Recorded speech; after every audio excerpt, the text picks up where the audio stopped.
ശബരിമല കൊള്ളക്കേസിനകത്ത് ഉണ്ണികൃഷ്ണൻ പോറ്റി ധാരാളം പണം സമ്പാദിച്ചിട്ടുണ്ട്.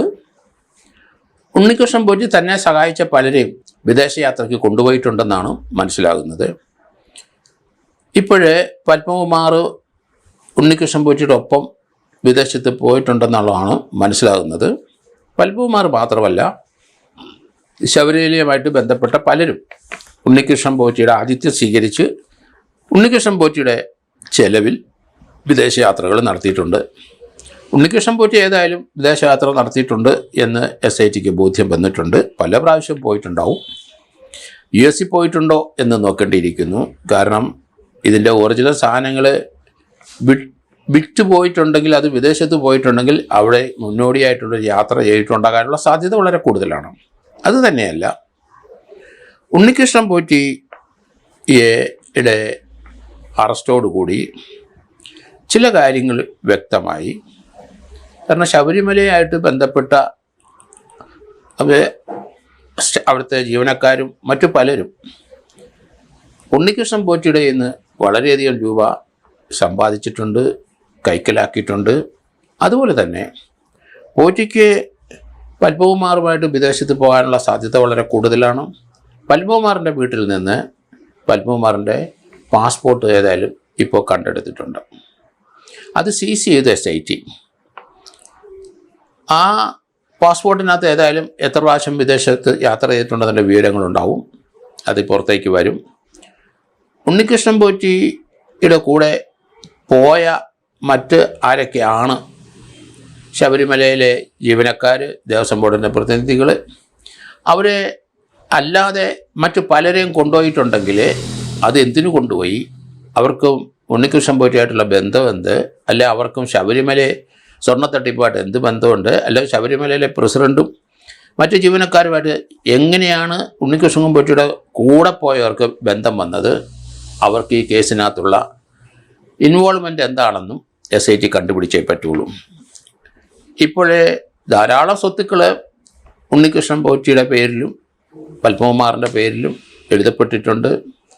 അതുതന്നെയല്ല, പത്മകുമാറിൻ്റെ ഭാര്യയുടെ പേരിലും സ്വത്തുക്കൾ വാങ്ങിച്ചു കൂട്ടിയിട്ടുണ്ടെന്നാണ് മനസ്സിലാകുന്നത്. പത്മകുമാറിനെ വീണ്ടും കസ്റ്റഡി വാങ്ങിച്ച് ചോദ്യം ചെയ്യുമ്പം കൂടുതൽ വിവരങ്ങൾ ഉണ്ണികൃഷ്ണൻ പോറ്റിയുടെ സാന്നിധ്യത്തിൽ തന്നെ ചോദ്യം ചെയ്യും. കൂടുതൽ വിവരങ്ങൾ വരും. അതുതന്നെയല്ല, പത്മകുമാർ അറിഞ്ഞ് പാർട്ടിക്ക് അല്ല പാർട്ടി ഘടകത്തിന് എത്ര ലക്ഷം രൂപ അല്ലെ എത്ര കോടി രൂപ കൊടുത്തിട്ടുണ്ട്, അത് തീർച്ചയായിട്ടും കൊടുത്തിട്ടുണ്ടാകാനുള്ള സാധ്യത അത് വെളിയിലോട്ട് വരണം. അത് കൈപ്പറ്റിയവരാരൊക്കെ അല്ലെ പാർട്ടിയുടെ നേതാക്കന്മാരാരെങ്കിലും കൈപ്പറ്റിയിട്ടുണ്ടോ, അങ്ങനെയുള്ള വിവരങ്ങൾ വരും. കാരണം ഇതിനകത്ത് 10-15 ലക്ഷം രൂപയുടെ ഇടപാടല്ല, കോടിക്കണക്കിന് ഇടപാടുകളാണ് നടന്നിരിക്കുന്നത്. ശബരിമലയിൽ നിന്ന് ഒരാൾ പ്രസിഡൻ്റായി കഴിഞ്ഞാൽ അവിടെ കണക്കിൽപ്പെടുത്തപ്പെടാത്ത വരുമാനങ്ങൾ ധാരാളമാണ്, കോടിക്കണക്കിനാണ്.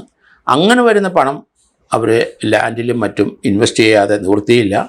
കാരണം അത് ബാങ്കിൽ സൂക്ഷിക്കാൻ കഴിയില്ല. ഒന്നെങ്കിൽ കയ്യിൽ സൂക്ഷിക്കാം, അല്ലെങ്കിൽ ബാങ്കിൽ സൂക്ഷിക്കാം.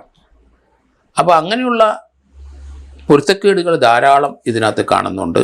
അതുകൊണ്ട് വിദേശയാത്ര എത്ര പ്രാവശ്യം പോയി, എത്ര ലക്ഷം രൂപ അതിന് ചിലവായി, തൻ്റെ ഒപ്പം എത്ര ആൾക്കാർ ശബരിമലയുമായിട്ട് ബന്ധപ്പെട്ട് യാത്ര ചെയ്തു, ശബരിമലയിലെ ദേവസ്വം ബോർഡ് മെമ്പേഴ്സോ ഓഫീസിലെ മെമ്പേഴ്സും മാത്രമല്ല, അവരുടെ സുഹൃത്തുക്കൾ, അവരുടെ ബന്ധുക്കൾ, അവരുടെ ഭാര്യമാർ, അങ്ങനെയുള്ളൊരു വളരെയധികം ആൾക്കാർ വെളിയിൽ പോയിട്ടുണ്ടാകാനുള്ള സാധ്യത വളരെ കൂടുതലാണ്.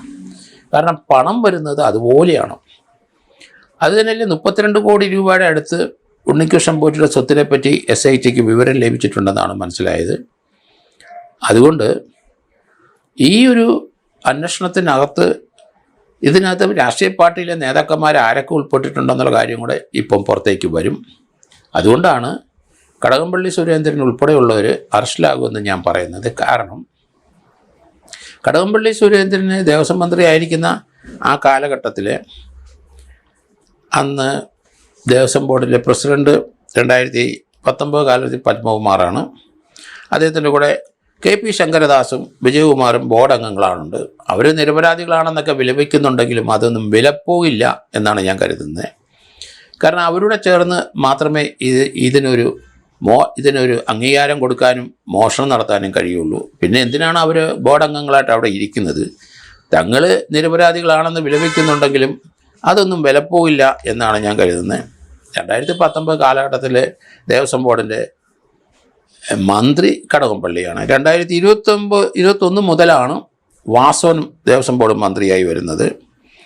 ഏതായാലും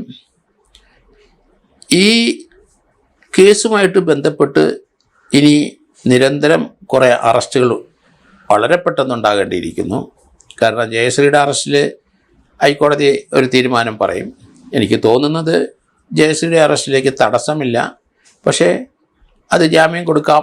കാരണം അവരുടെ ബോഡി കണ്ടീഷൻ മോശമാണ് എന്നുള്ള രീതിയിലുള്ള വാർത്ത വരുന്നതുകൊണ്ട് അതിനുള്ള സർട്ടിഫിക്കറ്റ് കൊടുത്താൽ തീർച്ചയായിട്ടും അവർക്ക് ജാമ്യം ലഭിക്കാൻ സാധ്യത കൂടുതലാണ്. പക്ഷേ SITക്ക് ഈ കേസിനകത്ത് അവരെ അറസ്റ്റ് ചെയ്യാതിരിക്കാൻ കഴിയില്ല, ഒഴിവാക്കാനും കഴിയില്ല. കാരണം അവരുടെ റോള് അല്പം കട്ടിയുള്ളതാണ്. എന്തായാലും പത്മകുമാറിൻ്റെ ഒപ്പം ചോദ്യം ചെയ്ത് ചില വ്യക്തികളുണ്ട്. ജയശ്രീയെ അറസ്റ്റ് ചെയ്ത് തീർച്ചയായിട്ടും ജയശ്രീയുടെ റോള് SITക്ക് മനസ്സിലായിട്ടുണ്ട്.